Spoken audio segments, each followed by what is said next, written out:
Hello students, welcome to all of you once again in bio classes। आजकल आप जानते हैं हम लोग जो है ह्यूमन रिप्रोडक्टिव सिस्टम पढ़ रहे हैं, जिसमें हम लोगों ने मेल रिप्रोडक्टिव सिस्टम पढ़ लिया, फीमेल रिप्रोडक्टिव सिस्टम पढ़ लिया और अब बात आती है मेंस्ट्रुअल साइकिल की। मेंस्ट्रुअल साइकिल जो कि आप जानते हैं गर्ल्स में 10 से 12 साल की एज में जब प्यूबर्टी आती है तो उस समय शुरू होती है और ये चलती है करीब 45 टू 50 इयर्स की एज तक। फर्स्ट जो आती है ये मेंस्ट्रुअल साइकिल फर्स्ट टाइम, उसको कहते हैं मीनार्च।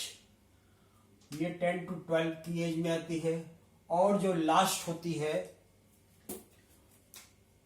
उसको कहते हैं 45 से 50 की एज में होती है, उसको कहते हैं मीनोपॉज। मीनोपॉज के बाद फिर वुमेन्स इनफर्टाइल हो जाती हैं, यानी कि उनके अंदर फिर कोई जो है मेंस्ट्रुअल साइकिल नहीं चलती और वो इनकैपेबल होती हैं प्रेगनेंसी के लिए। अब ये होती कैसे है, स्टार्ट क्यों होती है, कैसे क्या प्रोसेस होती है, ये जानेंगे हम सब। आप जानते हैं कि एंडोक्राइन सिस्टम में हम लोगों ने पढ़ा है कि पिट्यूटरी ग्लैंड एक हार्मोन रिलीज करती है FSH और दूसरा हार्मोन रिलीज करती है LH।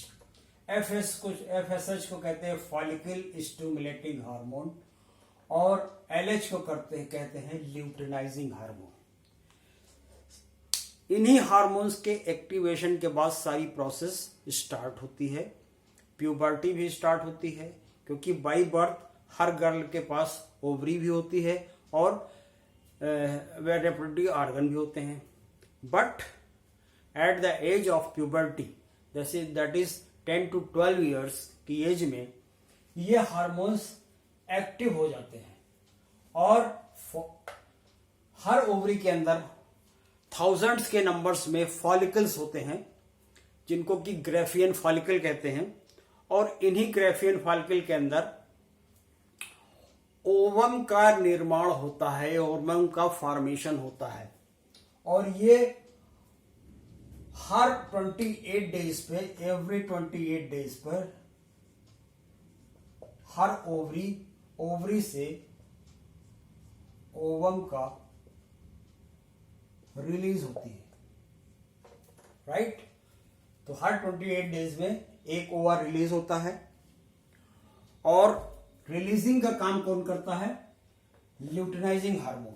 ये तो स्टिमुलेट करता है फॉलिकल को और उसको मैच्योरिटी की स्टेज में लाता है, और रिलीज करने का काम कौन करता है, ल्यूटिनाइजिंग हार्मोन, राइट। अब ओवर रिलीज हुआ तो उसके वेलकम के लिए कुछ चेंजेस होते हैं यूट्रस के अंदर, यानी ह्यूमन के वुमेन्स के रिप्रोडक्टिव सिस्टम के अंदर कुछ चेंजेस होते हैं।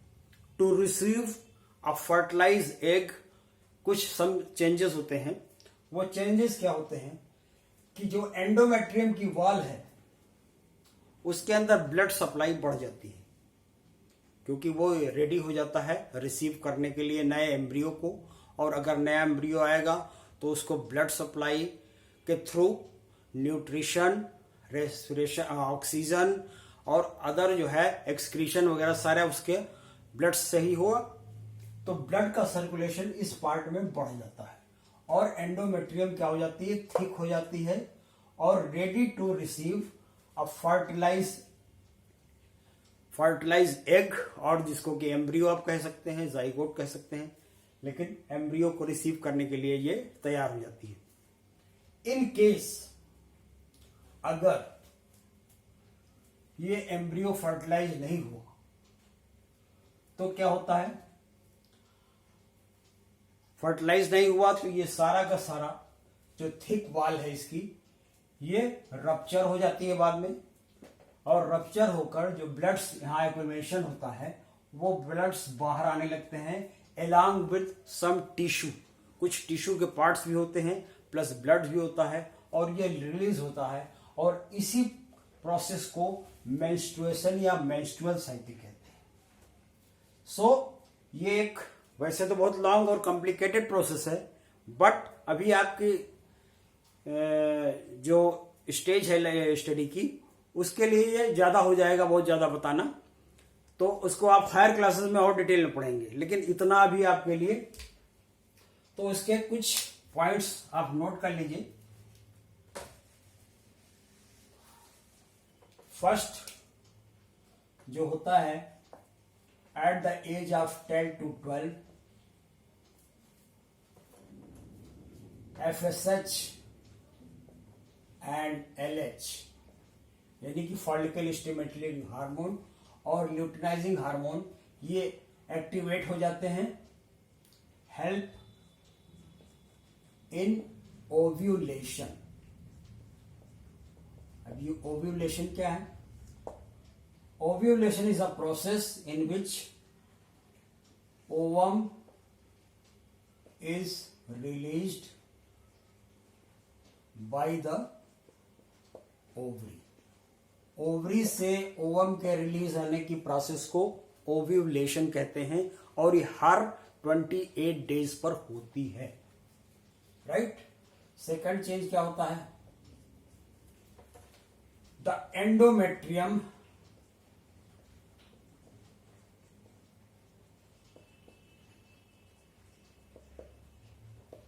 and the inner wall of uterus becomes thick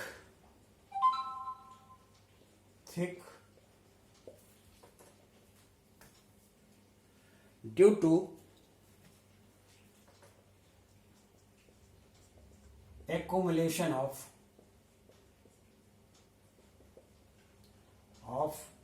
large number of blood capillaries।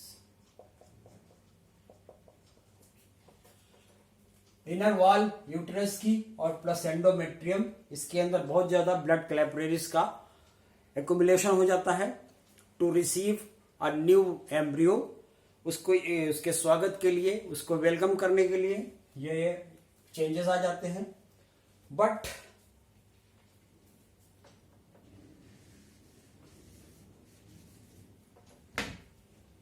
in case when the fertilization does not take place,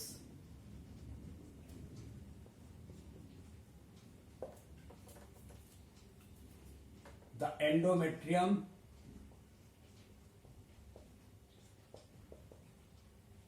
and the inner wall of uterus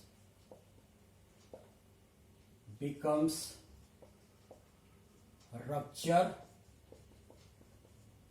thus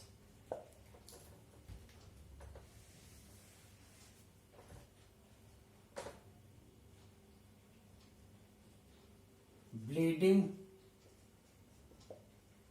occurs along with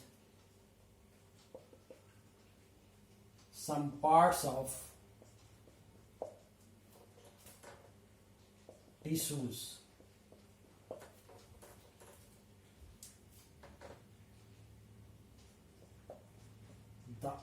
This process is called as menstruation, as it occurs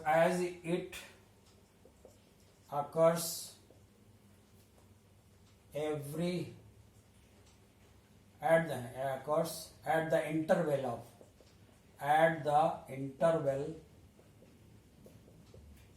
of every 28 days, so it is called as menstrual cycle, and in common words it is also known as period। period, right?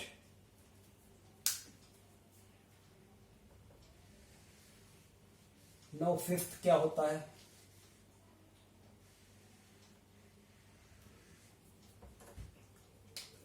Fifth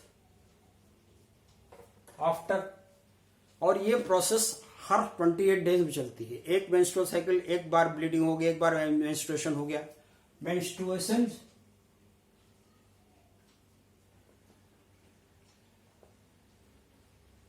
occurs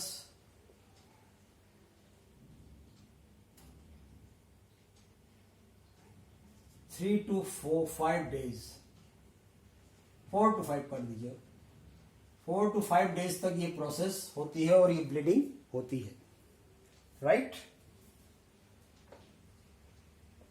6, the menstrual cycle stops when the egg is fertilized.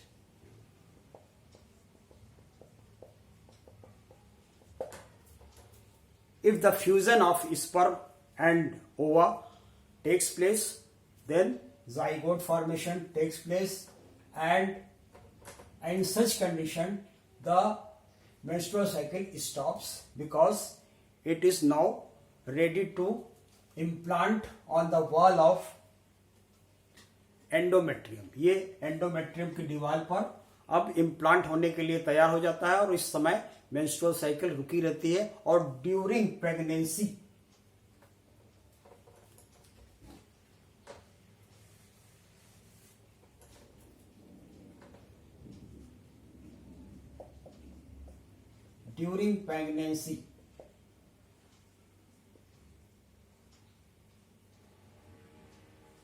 that is the period of 9 months, it does not take place. Pregnancy period में बिल्कुल भी नहीं होती। और फिर after the birth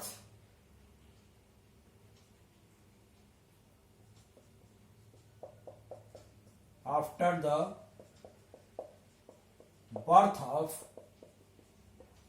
child it reappears, फिर से होने लगती है। After the birth of child ये फिर से होने लगती है, राइट। सो ये एक हार्मोनल प्रोसेस है और ये प्रोसेस मेंस्ट्रुअल साइकिल हर 28 डेज में होती है। और क्यों होती है आपको हमने अभी बताया। वैसे तो ये एक कॉम्प्लिकेटेड प्रोसेस है और इसमें तमाम तरह की प्रोसेस होती है। ग्रेफियन फॉलिकल, फिर corpus callosum, corpus luteum, corpus albicans, ये सारी चीजें आप हायर क्लासेस में पढ़ेंगे। अभी आपके स्टेज के लिए इतना जानना जरूरी है कि what is menstrual cycle and why it appears, why it occurs, right. So this is all about at your level. So thank you very much for watching this video.